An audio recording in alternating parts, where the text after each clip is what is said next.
मैं हूं त्रिपाठी, आप देख रहे हैं हमारा खास programme mid day talk. Mid day talk में आज हम बात करेंगे मध्य प्रदेश सरकार के उस फैसले के जिस फैसले ने मध्य प्रदेश के किसानों के चेहरों पर मुस्कान ला दी है।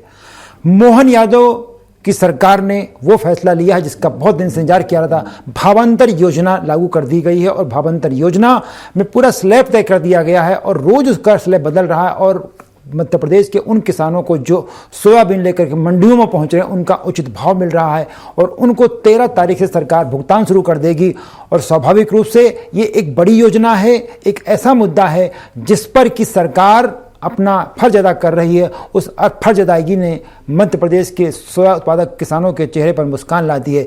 इसी सारे मुद्दों पर बात करेंगे और हमारे साथ होंगे वरिष्ठ पत्रकार दिनेश निगम जी होंगे हमारे साथ ही भारतीय किसान संघ के प्रवक्ता होंगे, भारतीय जनता पार्टी के प्रवक्ता होंगे। इनसे हम समझेंगे कि भावांतर योजना से आखिर क्या हुआ, उसमें ऑस्पेक्ट्स क्या हैं, उसमें योजनाएं क्या हैं, उसमें पाबंद क्या हैं, उसमें प्रावधान क्या किए गए हैं और डॉक्टर मोहन यादव की सरकार जिस तरह से काम कर रही है किसानों के लिए उसका अगला रिजल्ट क्या होगा, वो कैसे लोगों तक कन्वे होगा। और किसान संघ जो कि हमारे साथ जुड़ेगा वो बताएंगे कि इसमें किसान कैसे महसूस कर रहे हैं और किसान क्या चाहते हैं। इन सारे मुद्दों पर चर्चा करेंगे। उसके पहले देखते हैं आखिर डॉक्टर मोहन यादव जी, मुख्यमंत्री मध्य प्रदेश ने आखिर किसानों के लाभ के लिए कहा क्या है।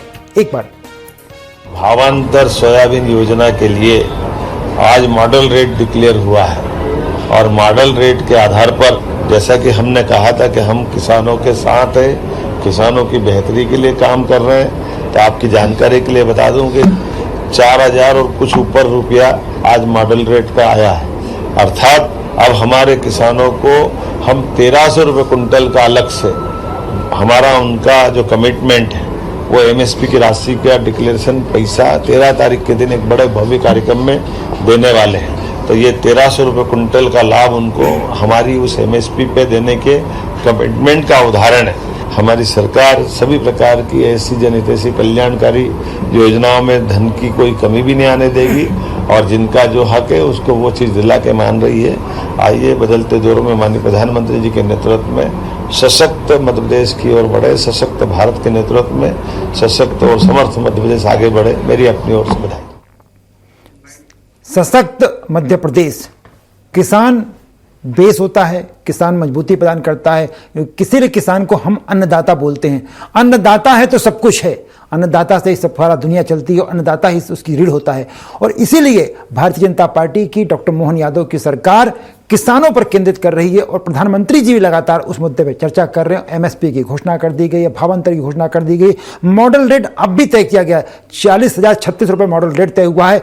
इससे क्या लाभ होगा, इसका क्या कनेक्शन होता है, इस पर कैसे काम होता है, इस पर अगला प्लान क्या होगा, इन सारे मुद्दों पर चर्चा करने के लिए मेरे साथ 3 मेहमान जुड़े हैं। सचिन सक्सेना जी हैं, भारतीय जनता पार्टी के प्रवक्ता हैं, युवा प्रवक्ता जो खुद किसानों से जुड़े हुए हैं, इंदौर में रहते हैं और निश्चित रूप से उनका अपना अनुभव, भले युवा हैं लेकिन पार्टी की नीतियों को, रणनीतियों को बहुत बेहतर ढंग से समझते हैं। सचिन जी बहुत बहुत स्वागत है आपका। साथ ही भारतीय किसान संघ के प्रांत उपाध्यक्ष हैं कुलदीप भदौरिया जी। कुलदीप जी किसानों के मुद्दे पर लगातार पिछले कई सालों से काम कर रहे हैं और किसान, चाहे सरकार भाजपा की हो या कांग्रेस की हो या किसी की हो, किसान के मुद्दे पर जिस सलीके से वो बात करते हैं, जिस तरह रहते हैं, तथ्यों के साथ बात करते हैं, उन सारे मुद्दों पर इसलिए आज हमसे हमारे पैनल में शामिल हैं। बहुत स्वागत है कुलदीप जी आपका। और दिनेश निगम त्यागी पिछले 25-30 साल से लगातार सरकार के खिलाफ, सरकार के पक्ष में, किसानों के मुद्दे पर, पत्रकारिता के वो सारे मुद्दे जो जनता के काम आते हैं उन पर लिखने वाले हमारे वरिष्ठ पत्रकार दिनेश जी, बहुत बहुत स्वागत है तीनों मेहमानों का। सबसे पहले सचिन जी आपके पास, आपने एमएसपी लागू कर दी, फिर भावांतर लागू कर दिया, फिर आप कह रहे हो कि 1,300 रुपये अभी हम देंगे। सरकार ये सच में करने जा रही है क्या? देखिए त्रिपाठी जी, सर्वप्रथम तो आपके माध्यम से आपके सभी दर्शकों को और इस प्रदेश के किसान भाइयों को, अन्नदाताओं को मेरा बहुत नमस्कार जी। साथ ही मेरे जो को पैनलिस्ट हैं उन सबको भी मेरा प्रणाम जी जी जी। प्रत्येक किसान की फसल का एक एक दाना सरकार खरीदे और उससे उसका उचित मूल्य मिल सके जी। इस दिशा में भारतीय जनता पार्टी की सरकार सतत रूप से कार्य कर रही है जी। और भावांतर योजना जो है ये उसी की एक बानगी है। हमारे किसान का साथ अगर किसी कारण से प्रकृति नहीं दे पाती तब भी भारतीय जनता पार्टी की सरकार खड़ी है।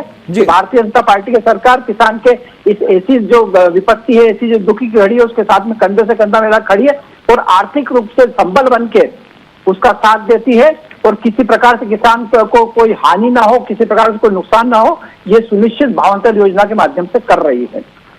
और रही बात 13 तारीख की, तो आप और हम सब इसके साक्षी बनेंगे। लगभग 1.5 लाख से अधिक किसानों ने अभी तक अपना जो अन्न है वो बेच दिया है। भावांतर योजना के तहत 9,36,000 किसानों ने अपना रजिस्ट्रेशन किया है। अभी 13 तारीख को 1,30,000 से अधिक किसानों के खातों में पैसा जाएगा, 300 करोड़ की राशि। ये आप हम सब देखेंगे। तो भारतीय जनता पार्टी की सरकार की कोई भी योजना होती है तो उसका केंद्र बिंदु इस प्रदेश का अन्नदाता होता है, किसान होता है। उसको मद्देनजर रख के, उसको दृष्टिगत रख के कोई योजना तैयार की जाती है जिसका सीधा लाभ उस किसान को अधिक से अधिक मिल सकता है। बिल्कुल। कुलदीप भदौरिया जी, कुलदीप जी आपसे मैं समझना चाहूंगा, जानना नहीं चाहूंगा बल्कि समझना चाहूंगा कि ये भावांतर का जो पैसा होगा वो कैसे मिलेगा और किसान को लाभ अधिक से अधिक पहुंच सके, उसको पूरी लाभ मिल सके, उसको पूरा बेनिफिट उस तरह का मिल सके जो उसने प्लान किया, जो सोचा है, वो कैसे होगा? त्रिपाठी जी, मुझे ऐसा लग रहा है कि भावांतर योजना लाई गई थी, लेकिन ऐसा प्रतीत हो रहा है कि जितना फायदा किसान को इसका मिलना चाहिए था उतना वास्तव में मिल नहीं रहा है जी। क्योंकि सबसे बड़ी इसकी समस्या जो आ रही है कि भावांतर योजना जो है ना पूरी तरह से व्यापारियों के ऊपर निर्भर है जी। और मंडियों में ये देखने में आ रहा है कि जैसे ही किसान जाता है तो वो पूछते हैं कि भावांतर में बेचना है कि सादा में बेचना है जी। और जैसे ही वो भावांतर का मांग करता है कि मैं भावांतर में अपनी फसल को बेचना चाहता हूं, वैसे ही मालूम पड़ता है कि वो 500 रुपए अपनी रेट घटा देता है। अच्छा। इसमें दूसरी, हाँ, एक तो सबसे बड़ी समस्या ये है। दूसरी एक समस्या ये और इसमें आ रही है कि जब हम उस पे FAQ मानक पे हम काम नहीं कर पाते जी। जब हमारा FAQ के कारण जो 12% सरकार ने निर्धारित किया है जी। त्रिपाठी जी, मैं स्पष्ट यहाँ कहना चाहता हूं कि किसान की फसल जो है ना फैक्ट्रियों में नहीं बनती है, वो मशीनों के द्वारा नहीं बनती है, वो खुले आसमान के नीचे 3, 4, 5 महीने के बाद बनती है जी। और इस समय जो परिस्थितियां बनी है कि बेमौसम बारिश के कारण से सारी की सारी फसल में कहीं ना कहीं FAQ यानी मानक की समस्या आने वाली है जी। उस स्थिति में व्यापारियों के पास जब वो बिकने के लिए फसल जाती है तो व्यापारी उसका शोषण करता है। और अभी चूंकि मॉडल रेट 4,000 रुपए निकल करके आया है, लेकिन समस्या ये भी रहने वाली है कि जब मंडी में 3,500 3,000 रुपए उसकी फसल बिक रही है तो मॉडल रेट के ऊपर का पैसा तो मिल जाएगा, लेकिन मॉडल रेट के नीचे का जो पैसा उसको घाटा हुआ है उस नुकसान की भरपाई करने की कोई भी व्यवस्था अभी सरकार द्वारा नहीं की गई है और जिसको करना आवश्यक है। अन्यथा की स्थिति में भावांतर योजना भी जो 2017-18 में जिस तरह से फ्लॉप हुई है ना, उसी तरह से ये भी फ्लॉप हो जाएगी और इसका कोई विशेष फायदा किसान को प्राप्त होने वाला नहीं है। जी जी, मैं एक बार सचिन जी का फिर आता हूं। सचिन जी, वो जो मुद्दा उठा है, इसके पहले भी मुद्दा उठा था कि आप जो फ्लेक्शन है, ये बीच में जो उतार चढ़ाव है, इसको बीच में कहा गया था सरकार की तरफ से इसको दूर करेंगे। कोई योजना आप लोगों के प्लान में है कि इस तरह का योजना, इस जो खामियां है इसको दूर कर लिया ताकि अधिक से अधिक, क्योंकि आप भी समझ रहे हैं जो बात कुलदीप भाई ने कही कि कई बार पानी बरस गया, बेमौसम बरसात हुई, इस बार मेहरबान बहुत ज्यादा नहीं रहा भगवान हमारे ऊपर, किसानों के ऊपर, अन्नदाता के ऊपर, तो वो जो दिक्कत आएगी वो व्यापारी बदमाशी ना करने पाए, ये मुद्दा। देखिए त्रिपाठी जी, कुलदीप भाई का अपना नजरिया हो सकता है निश्चित रूप से, लेकिन जिस प्रकार से किसानों की फसल मंडी में जाके बिक रही है और उस पे ई मंडी के माध्यम से वॉच भी रखा जा रहा है कि कहीं किसी किसान के साथ कोई गलत तरीके से किसी का फ्रॉड ना हो, कोई व्यापारी उसकी फसल की कम कीमत में लगा सके, इस बात की भी पूरी तरीके से ध्यान रखा जा रहा है जी। और आप ये देखिए FAQ के माध्यम से जो है फसल की खरीदारी हो रही है, जो फसल नाम FAQ है निश्चित रूप से उसके कहीं ना कहीं रेट कम आएंगे, लेकिन रेट कम आ रहे हैं उसके बाद भी किसान को नुकसान ना हो, इसीलिए तो भावांतर योजना है। एक उदाहरण की मैं अगर बात करता हूँ, आज जब खुले थे रेट भावांतर के तब 4,020 रुपए थे, आज की तारीख में जो मॉडल रेट है वो 4,036 रुपए है। अगर किसी कारणवश किसी किसान के 4,000 रुपए आते हैं, 3,900 रुपए आते हैं, तो 1,300 रुपए का जो भावांतर है वो तो उस किसान को भी मिल रहा है। तो अगर 3900 किसी के आते तो 5200 की कीमत तो उसकी फसल तो उस किसान को भी मिल रही है निश्चित रूप से। तो मेरा ये निवेदन है कि कहीं ना कहीं किसान के साथ में किसी प्रकार का अन्याय ना हो, उसको परेशानी का सामना न करना पड़े, इस हेतु प्रशासन, इस हेतु भारतीय जनता पार्टी की सरकार पूरी सजग है। इसके लिए हेल्पलाइन नंबर भी जारी किया गया है, कहीं कोई दिक्कत होती है, कुछ होती है तो किसान उस पर अपने आला अधिकारियों से बातचीत कर सकता है, संपर्क कर सकता है, साथ ही उस हेल्पलाइन नंबर पे भी फोन करके और अपनी समस्या से अवगत करवा सकता है। वो सुबह 7 बजे से लेकर रात को 11 बजे तक नंबर चालू रहता है, वहाँ कोई ना कोई अटेंडर रहता है, बात करके कोई समस्या हो तो अपने समस्या दर्ज करवा सकता है, अपनी आपत्ति दर्ज करवा सकता है। हर वो सुविधा जो है किसान को मिलना चाहिए, किसान के फायदे के लिए है, किसान के लाभ के लिए है, वो भारतीय जनता पार्टी की सरकार उसे उपलब्ध करवा रही है। मैं दिनेश निगम जी के पास आता हूं। दिनेश जी, मुख्यमंत्री जी ने साफ कहा है कि किसान को लाभ मिले, सरकार का सिंगल टारगेट है। वो कैसे हो पाएगा, किसान को घाटा ना होने पाए, उस पर सवाल उठाया है। भारतीय किसान संघ भी सवाल उठा रहा है, कई बार सवाल उठते हैं, लेकिन जो सचिन जी बता रहे हैं कि सरकार उनकी किस तरह से काम कर रही है।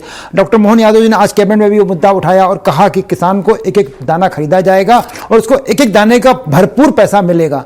आप चूंकि इस पूरे मामले को बड़े नजदीकी से देखा आपने, इसके पहले भी जब भावांतर योजना तब भी आपने देखा था, क्या ऐसा उसमें और संशोधन किया जाए या किस तरह का प्रयोग किया जाए ताकि किसान को वास्तविक लाभ मिल सके? दिनेश जी, देखिए क्या है कि चाहे कोई भी सरकार रहे जी त्रिपाठी जी, ये तो निश्चित है कि किसानों की मांगों को कोई डिनाई नहीं कर सकता जी, किसान की अपेक्षाओं को भी कोई डिनाई नहीं कर सकता, क्योंकि भारत में अब ये धर्म प्रधान देश के साथ साथ किसानों का भी देश है। यहाँ 75% से ज्यादा किसानों पे ही जो है लोग आश्रित होते हैं।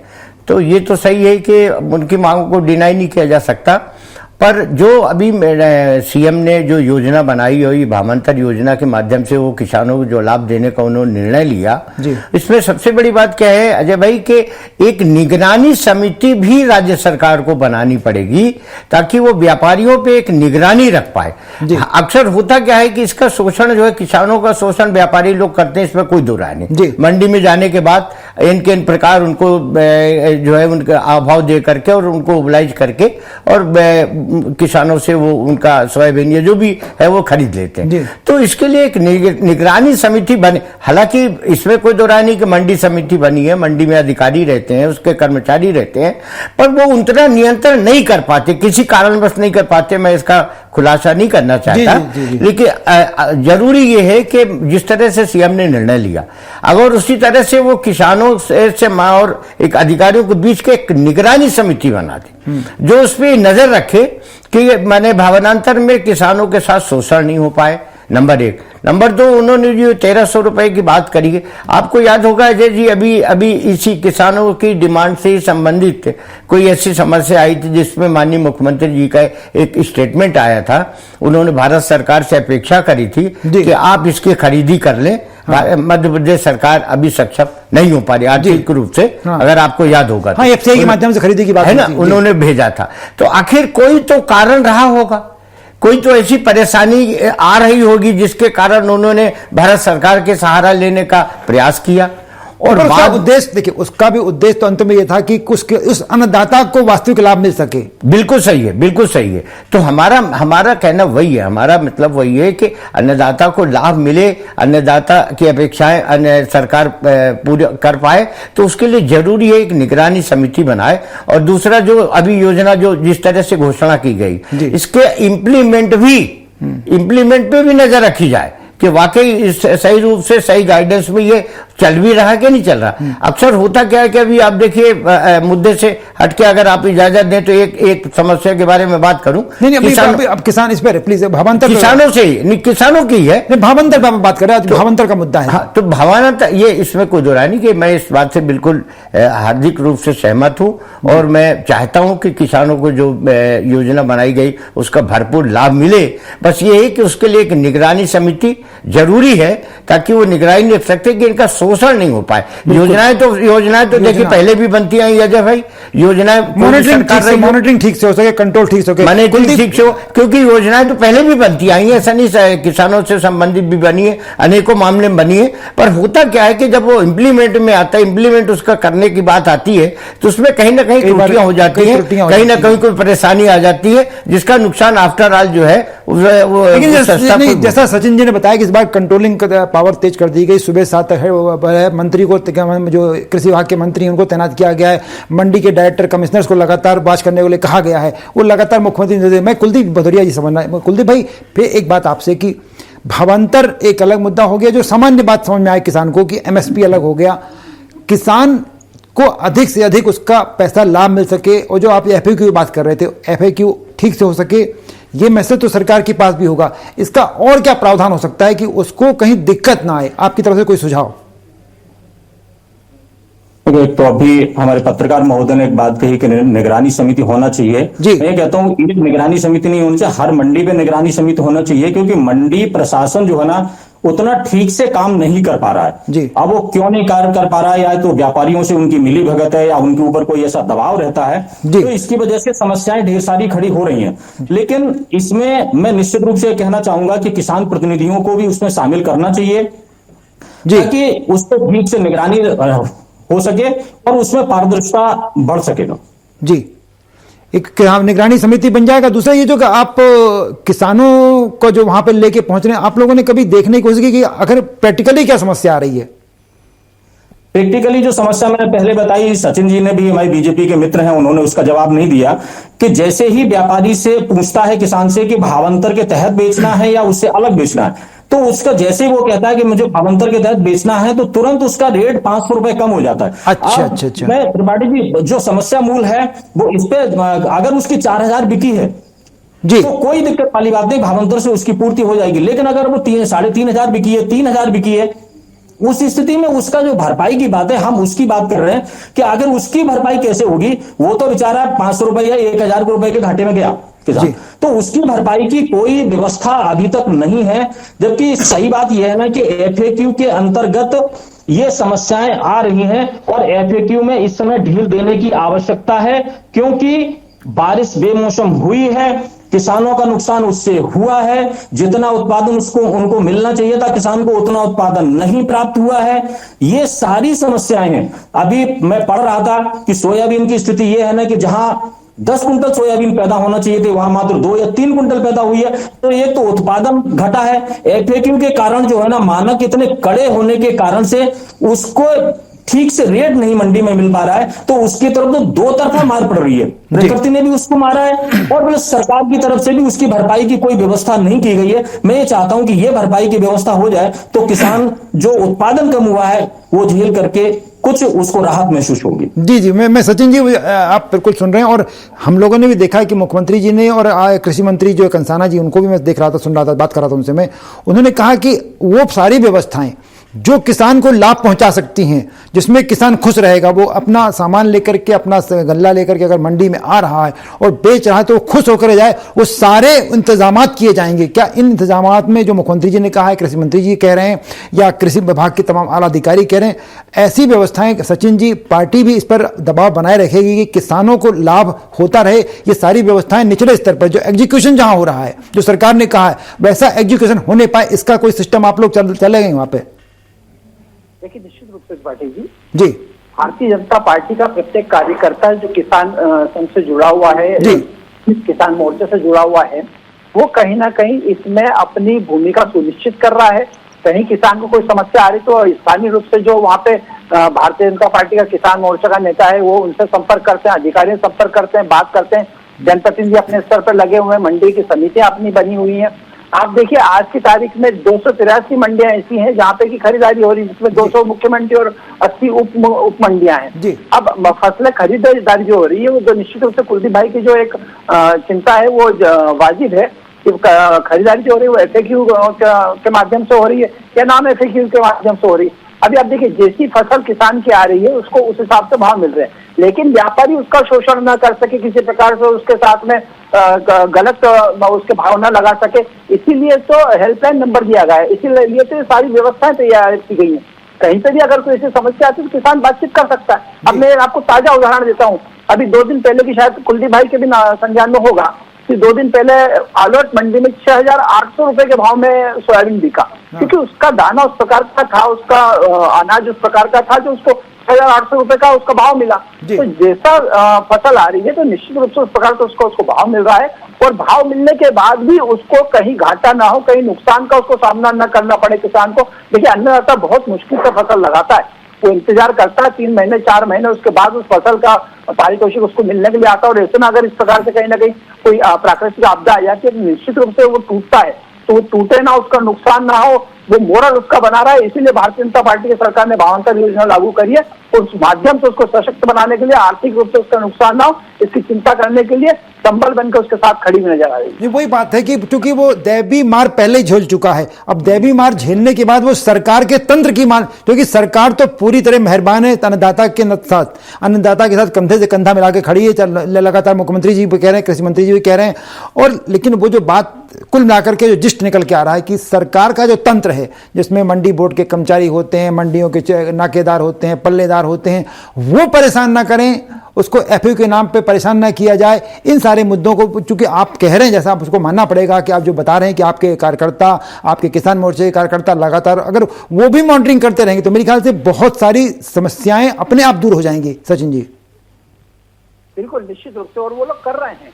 हर व्यक्ति जिसके संपर्क में किसान है, अगर किसान को कोई समस्या आती है तो वो उसके संपर्क का जो व्यक्ति उससे बातचीत करता है तो प्रयास ये किया जाता है कि उसकी समस्या का निराकरण हो सके। अगर उसके साथ में कहीं कोई गलत व्यवहार होने की कहीं भी आशंका कुशंका है तो उस पर हाथों हाथ उस पर लगाता।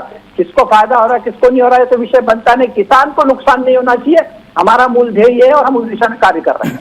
दिनेश भाई, वो जो कह रहे हैं कि किसान का नुकसान, पर वो जो मुद्दा एफएक्यू का था, आप चूंकि मंडियों में लगातार आपके भी संपर्क बहुत सारे हैं, तो एक जो ये बात कह रहे हैं कि अगर भारतीय जनता पार्टी के कार्यकर्ता भी वहां सक्रिय रहेंगे, भारतीय जनता पार्टी का अपना किसान मोर्चा है, तो शायद क्योंकि सरकारी तंत्र में इतना उलझा हुआ होता है कि वो बहुत सारी मदद कई बार जानबूझ के भी नहीं कर पाता है, चाह के भी नहीं कर पाता है। तो ये अगर उनके कार्यकर्ता मौजूद रहें या किसानों को भी ये मैसेज जाए कि आप इस हेल्पलाइन नंबर पे बात कर सकते हैं, इससे बात कर सकते हैं। और मेरे ख्याल से मुझे भी एक लगता है कि अगर मंडी के जो आला अधिकारी, चाहे वो कमिश्नर हो, deputy commissioner, deputy director, assistant directors हो, वो अगर लगातार किसानों के टच में रहे, ऐसा मैसेज जाए तो मेरे ख्याल से व्यवस्थाएं और बेहतर हो पाएंगी। निश्चित रूप से हो जाएगी अजय भाई, बिल्कुल होगी। और हमारा तो उसमें ये भी सुझाव है कि जिस तरह से किसानों के लिए सरकार और उनकी पार्टी के लोग चिंतित हैं, या वो जो भी योजनाओं पे नजर रखने के लिए जो भी उनका संगठन या किसान संगठन जो भी उनसे संबंधित नजर रख रहे हैं, तो ये विपक्ष का भी दायित्व होता है कि वो भी उसमें नजर रखे, वो भी तो देखे कि माने किसानों को वाकई जो है जो सुविधाएं सरकार की तरफ से कराई जा रही हैं वो मिल भी रही कि नहीं, वो रेट उनको मिल भी रहा कि नहीं, कहीं उनके साथ कोई गलत तो नहीं हो रहा। तो इसमें विपक्ष माने ये छोड़ करके कि सरकार का विरोध करना है, ये नहीं, इस भावना से नहीं, इस भावना से कि अन्नदाता को नुकसान नहीं हो, क्योंकि अन्नदाता का किसी प्रकार का अन्नदाता के साथ कोई भेदभाव ना हो, इसके लिए उनको भी उतनी ही निगरानी, उनको भी अपने कार्यकर्ताओं को स्वाभाविक रूप से हम सबकी, बिल्कुल दिनेश जी की बात से मैं सहमत हूं कि हम सबकी जिम्मेदारी है, सिर्फ भारतीय मोहन यादव जी की या कंसाना जी की या कमिश्नर की या तंत्र की नहीं, ना सिर्फ विपक्ष की, भारतीय हम सबकी, चाहे वो भारतीय जनता पार्टी के लोग हो, चाहे किसान मोर्चे के लोग हो, चाहे किसान संघ हो, जो भी, क्योंकि रोटी हमको भी खानी है। हम लोग जीवंत हैं, जीते हैं तो खाना खा के जीते हैं, वो अन्नदाता सबके पेट भर रहा है। तो हम सबकी जिम्मेदारी है कि अगर हमको कहीं मदद हो सकती है तो हम कर सकते हैं। और इस मदद के साथ अगर अन्नदाता के चेहरे पर मुस्कान आती है तो उस मुस्कान आती है तो उसका जो आशीष मिलेगा, स्नेह मिलेगा, वो शायद हम सबको मिलेगा, और हम सबको मिलेगा होगा तो इस प्रदेश का भला होगा और हम सबका भला होगा। ये प्रोग्राम बस यहीं तक। आज की चर्चा में भाग शामिल होने के लिए कुलदीप जी आपका बहुत बहुत धन्यवाद, दिनेश भाई आपका बहुत बहुत शुक्रिया, सचिन भाई बहुत बहुत थैंक यू, आपका भी, तीनों मेहमानों का बहुत शुक्रिया। प्रोग्राम यहीं खत्म होता है, लेकिन खबरों का सिलसिला चलता रहेगा, इसलिए आप कहीं जाइएगा मत, हमारे साथ बने रहिए और देखते रहिए स्वराज एक्सप्रेस।